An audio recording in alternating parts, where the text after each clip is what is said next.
Already ಬೆಲೆ ಏರಿಕೆಯ ಕಾರಣದಿಂದಾಗಿ ಕಂಗೆಟ್ಟಿರುವಂತಹ ಜನರಿಗೆ ಇವತ್ತು ಎರಡೆರಡು ಶಾಕ್ ರಾಜ್ಯ ಸರ್ಕಾರದಿಂದ. ಹೌದು, ಹಾಲಿನ ದರ ಏರಿಕೆಯಾಗಿದ್ದು ಲೀಟರ್ಗೆ 4 ರೂಪಾಯಿ ನಿರ್ಧಾರ ತೆಗೆದುಕೊಂಡಿದ್ರೆ ವಿದ್ಯುತ್ ದರ ಕೂಡ ಇವತ್ತು ಏರಿಕೆ ಮಾಡಿ ನಿರ್ಧಾರಕ್ಕೆ ಬರಲಾಗಿದೆ.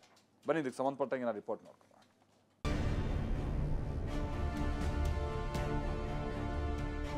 42 ರೂಪಾಯಿ ಮತ್ತೆ 4 ರೂಪಾಯಿ 46 ರೂಪಾಯಿ ಏಪ್ರಿಲ್ 1ನೇ ತಾರೀಕಿನಿಂದ ಜಾರಿಯಾಗಿದೆ. ಹಾಲು ಮೊಸರು ಮಾಡ್ತೀವಿ, ಅದು ಮುಂದೆ ಏನಾದರೂ ಆದ್ರೆ ತೀರ್ಮಾನ ತೆಗೆದುಕೊಂಡಿರೋರು ಇವರುಗಳು, ಹಾಲು ಮಹಾಮಂಡಲದವರು, ಒಕ್ಕೂಟದವರು. ಈ ಸರ್ಕಾರಕ್ಕೆ ಹಾಲು ತುಪ್ಪ ಬಿಡುವಂತ ಸಂದರ್ಭ ಬೇಗನೆ ಬರುತ್ತೆ.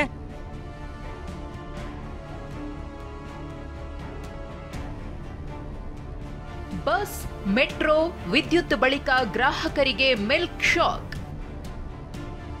ಪ್ರತಿ ಲೀಟರ್ ನಂದಿನಿ ಹಾಲಿನ ದರ 4 ರೂಪಾಯಿ ಏರಿಕೆ. ಬೆಲೆ ಏರಿಕೆ ಬಿಸಿ ನಿಲ್ತಾನೆ ಇಲ್ಲ. ಮೊದಲೇ ಜನಸಾಮಾನ್ಯರು ಬೆಲೆ ಏರಿಕೆಯಿಂದ ತತ್ತರಿಸಿ ಹೋಗಿದ್ದಾರೆ. ಹೀಗಿರುವಾಗಲೇ ಮತ್ತೆ ಬೆಲೆ ಏರಿಕೆ ಮಾಡಿರುವುದು ಗಾಯದ ಮೇಲೆ ಬರೆ ಎಳೆದಂತಾಗಿದೆ. ಕರ್ನಾಟಕದ ಜನರಿಗೆ ರಾಜ್ಯ ಸರ್ಕಾರ ಬಸ್, ಮೆಟ್ರೋ, ವಿದ್ಯುತ್ ಬಳಿಕ ಕೆಎಂಎಫ್ ನಂದಿನಿ ಹಾಲಿನ ದರವನ್ನು ಹೆಚ್ಚಳ ಮಾಡಿ ಶಾಕ್ ಕೊಟ್ಟಿದೆ. ಪ್ರತಿ ಲೀಟರ್ ಹಾಲಿನ ದರ 4 ರೂಪಾಯಿ ಏರಿಕೆ ಮಾಡಲಾಗಿದೆ. ಇಂದು ಸಿಎಂ ಸಿದ್ದರಾಮಯ್ಯ ನೇತೃತ್ವದಲ್ಲಿ ನಡೆದ ಸಚಿವ ಸಂಪುಟ ಸಭೆಯಲ್ಲಿ ನಿರ್ಧಾರ ತೆಗೆದುಕೊಳ್ಳಲಾಗಿದೆ. ತೀರ್ಮಾನ ತೆಗೆದುಕೊಂಡಿರೋರು ಇವರುಗಳು, ಹಾಲು ಮಹಾಮಂಡಲದವರು, ಒಕ್ಕೂಟದವರು. ಅವ್ರು 5 ರೂಪಾಯಿ ಕೇಳ್ತಾ ಇದ್ರು. ಕಡೆಗೆ ಸರ್ಕಾರದಲ್ಲಿ 4 ರೂಪಾಯಿ ಆದರೂ ಕೂಡ ಹೆಚ್ಚಿಸ್ತಕ್ಕಂಥ ತೀರ್ಮಾನವನ್ನು 1ನೇ ತಾರೀಕಿನಿಂದ ಜಾರಿ ಬರೋ ರೀತಿಯಲ್ಲಿ ತೆಗೆದುಕೊಂಡಿದ್ದೇವೆ. ಇದನ್ನ ನಿಮ್ಮ ಮೂಲಕ ತಿಳಿಸ್ತಕ್ಕಂಥದ್ದು. ಇನ್ನು ಟಿವಿ9ಗೆ ಕೆಎಂಎಫ್ ಅಧ್ಯಕ್ಷ ಭೀಮಾ ನಾಯಕ್ ಮಾತನಾಡಿ, ಹಾಲಿನ ದರ, ಮೊಸರಿನ ದರ ಏರಿಕೆ ಮಾಡಲಾಗಿದೆ. ಬೇರೆ ಬೇರೆ ಉತ್ಪನ್ನಗಳ ಬೆಲೆ ಏರಿಕೆ ಇನ್ನೂ ನಿರ್ಧಾರ ಮಾಡಿಲ್ಲ ಅಂದ್ರು.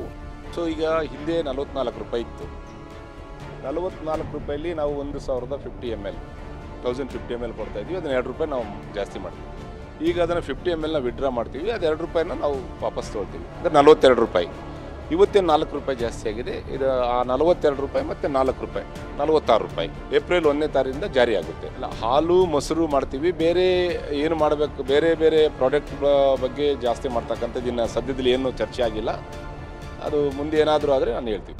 ಇನ್ನು ಹಾಲಿನ ದರ ಏರಿಕೆಗೆ ಸರ್ಕಾರದ ವಿರುದ್ಧ ಜನಸಾಮಾನ್ಯರು ಆಕ್ರೋಶ ಹೊರಹಾಕಿದ್ದಾರೆ. ಈ ಸರ್ಕಾರದ ಧೋರಣೆ ಹಿಂಗೆ ನಡೀತಾ ಇದ್ರೆ ಜನರು ಖಂಡಿತವಾಗ್ಲೂ ಈ ಸರ್ಕಾರಕ್ಕೆ ಹಾಲು ತುಪ್ಪ ಬಿಡುವಂತ ಸಂದರ್ಭ ಬೇಗನೆ ಬರುತ್ತೆ. ಬಡವರಿಗೆ ಇನ್ನೊಂದಷ್ಟು ಬಡತನ ಕೊಡಬೇಡಿ. ನೀವು ಯಾವ ಭಾಗ್ಯಗಳು ಕೊಡದೆ ಹೋದ್ರೂ ಪರವಾಗಿಲ್ಲ. ಈ ನಮ್ಮ ದಿನನಿತ್ಯದ ಒಂದು ಸಾಮಗ್ರಿಗಳ ಬೆಲೆ ಏರಿಕೆ ಮಾಡೋ ಮೂಲಕ ನಮಗ್ ನಾವೇ ಆತ್ಮಹತ್ಯೆ ಮಾಡ್ಕೊಳ್ಳುವಂತ ಸ್ಥಿತಿಗೆ ತರಬೇಡಿ. ರೈತರಿಗಂತೂ ಇವರು ಅಮೌಂಟ್ ಎಕ್ಸ್ಟ್ರಾ ಕೊಡಲ್ಲ ಹಾಲಿಗೆ. ಇದೆಲ್ಲ ಗೌರ್ಮೆಂಟ್ ಹತ್ರ ಹಣ ಇಲ್ಲ ಭಾಗ್ಯಗಳು ಕೊಡಕ್ಕೆ. ಈಗ ಏನ್ ಭಾಗ್ಯಗಳು ಕೊಟ್ಟಿದ್ರೆ ಎಲ್ಲ ಸ್ಟಾಪ್ ಮಾಡಿ ಅಗತ್ಯ ಇರುವಂತ ವಸ್ತುಗಳನ್ನೇ ಮಂತ್ಲಿ ಇಷ್ಟು ಅಂತ ಫ್ರೀ ಆಗಿ ಕೊಟ್ರೆ ಅದೊಂದು ಒಪಿನಿಯನ್ ಸರ್. ಇವರು ಬಸ್ ಫ್ರೀ, ಆ ಫ್ರೀ, ಈ ಫ್ರೀ ಅಂತೆಲ್ಲ ಕೊಟ್ಬಿಟ್ಟು ಈ ತರ ಎಲ್ಲ ದಿನ ಬಳಕೆ ಮಾಡೋರಿಗೆ ತೊಂದರೆ ಕೊಡ್ತಾವ್ರೆ.